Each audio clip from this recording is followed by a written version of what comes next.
मेरे प्रिय छात्र एवं छात्राओं नमस्कार। एक बार फिर YouTube चैनल में आपका स्वागत है। आज हम लोग हाई स्कूल विषय सामाजिक विज्ञान के अंतर्गत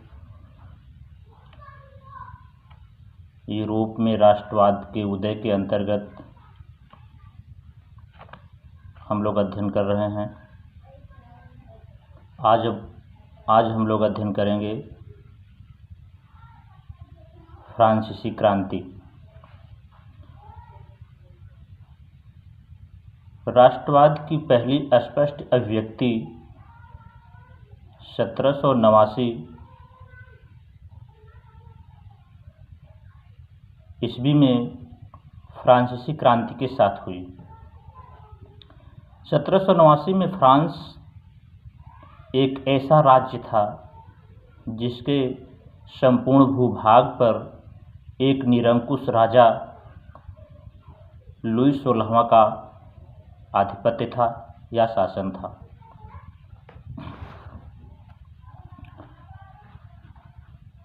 लुई 16वां के ही समय में 1789 ईस्वी की क्रांति होती है और यह क्रांति वहाँ की सामंतवादी व्यवस्था की देन थी। 14 जुलाई 1789 ईस्वी को फ्रांस की जनता अर्थात क्रांतिकारियों ने, स्वतंत्रतावादियों ने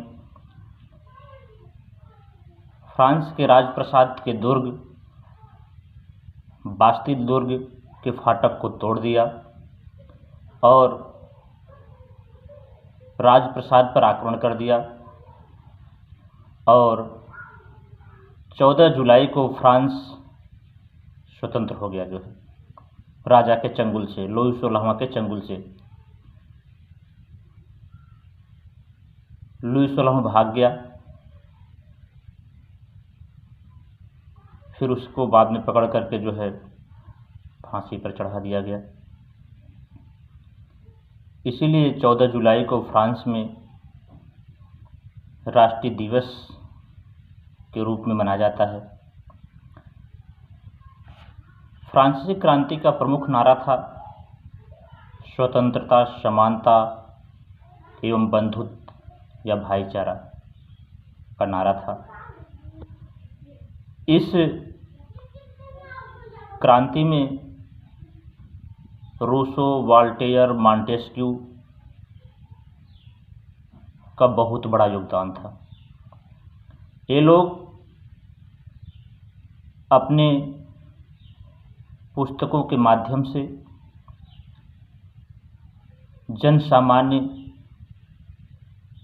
के पास अपने विचारों को पहुंचाया। फ्रांसीसी पुरातन व्यवस्था के, सामंती व्यवस्था के विचारों को या शासन की नीतियों को जन सामान्य तक पहुंचाया।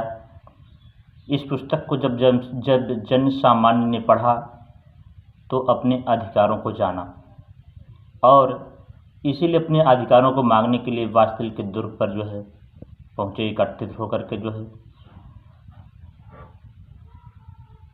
और आक्रमण किए। आइए हम विस्तार से जानते हैं कि फ्रांसीसी क्रांति के प्रमुख कारण क्या थे। फ्रांसीसी क्रांति के प्रमुख कारण क्या थे? इन महत्वपूर्ण बिंदुओं को हम जब अध्ययन करेंगे तो जो है हमें विस्तार से जो है फ्रांसीसी क्रांति के विषय में मालूम पड़ेगा। फ्रांस की क्रांति के प्रमुख कारण निम्न थे। नंबर 1, राजनीतिक कारण। राजनीतिक कारण के अंतर्गत फ्रांस का शासक बहुत ही निरंकुश था, अयोग्यता एवं अव्यवस्थित था। लुई 16वां के अव्यवस्थित शासन से जनता परेशान हो चुकी थी। राजा जनसाधारण की ओर ध्यान न दे करके जो है अपने शान शौकत, अपने बीवी की शान शौकत, अपनी पत्नी की शान शौकत के ऊपर ज़्यादा धन खर्च करता था। धनी पादरी, सामंत एवं उच्च अधिकारी राजकीय करों से मुक्त थे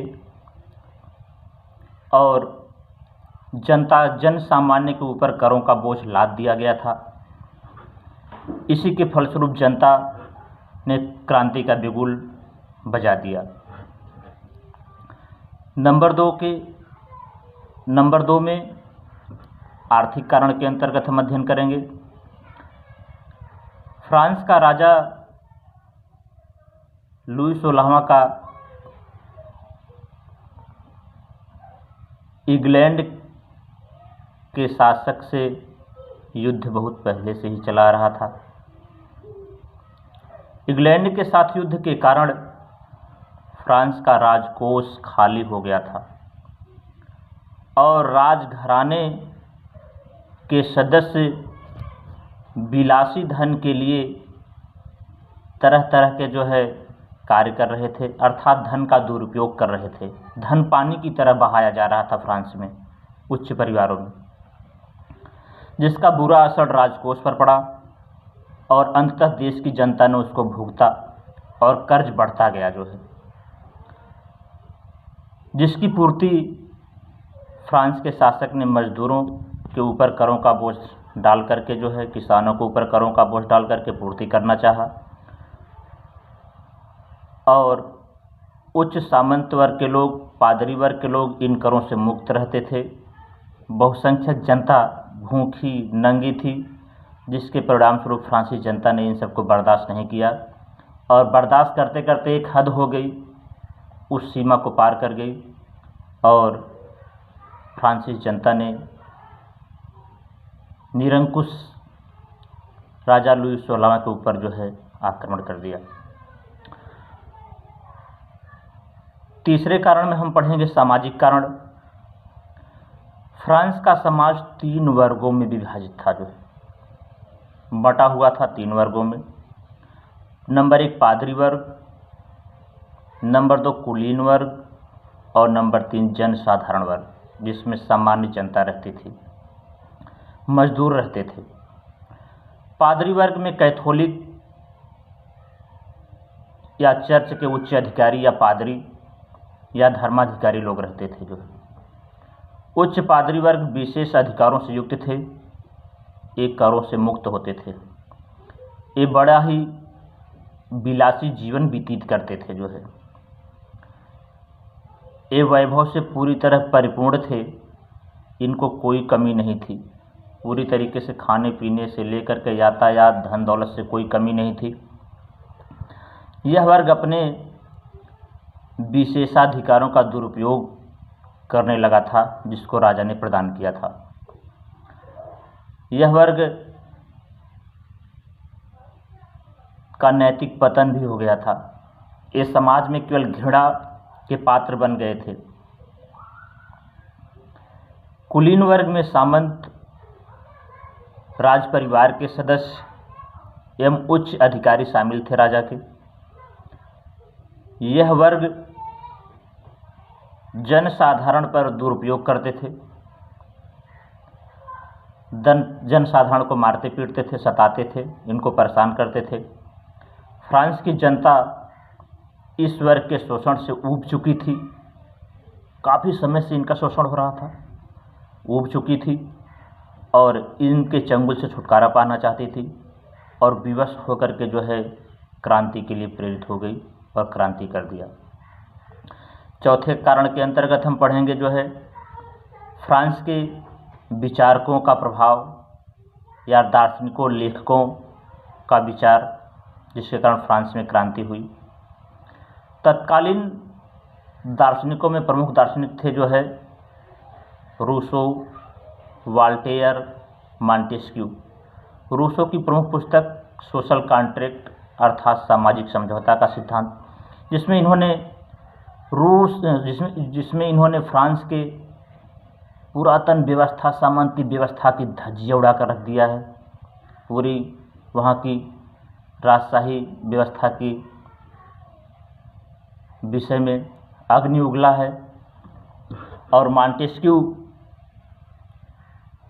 की पुस्तक स्पिरिट ऑफ लॉज में राजा की निरंकुशता और अयोग्यता का खुलकर विरोध किया है, जिसके कारण फ्रांसीसी जनता इन सब विचारों को जब जाना, इन लेखकों के विचारकों को जब जाना, तो उन्होंने अपने अधिकारों को प्राप्त करने के लिए फ्रांस के शासक के ऊपर, फ्रांस के राजा के ऊपर आक्रमण कर दिया।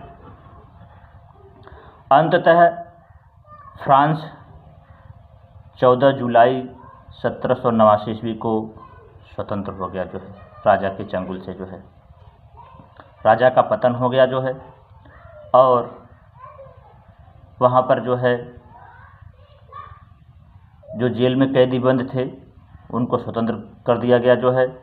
और 14 जुलाई को फ्रांस में राष्ट्रीय पर्व के रूप में मनाया जाता है, जो है। ये था फ्रांसीसी क्रांति। और फ्रांसीसी क्रांति को निष्कर्ष के रूप में अगर हम समझें तो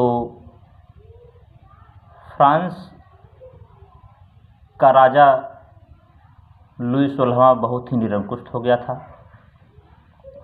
वह फ्रांस के जन सामान्य के ऊपर करों का बोझ लाद देता था और अपने राजकोष की पूर्ति करता था।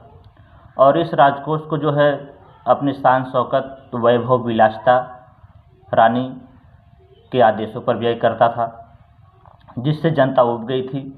फ्रांस में सुधार का कोई कार्य नहीं होता था। जनता देखती देखती कि अब सुधार होगा, अब राजा सुधार करेगा, लेकिन कोई सुधार नहीं हुआ। अंततः जनता ने आक्रमण कर दिया और राजा को राजगद्दी छोड़ना पड़ा। इस प्रकार फ्रांस की यह क्रांति यूरोप में पहली राष्ट्रवादी क्रांति थी, जो है जिसमें जनता की विजय हुई और राजा पराजित हुआ। धन्यवाद।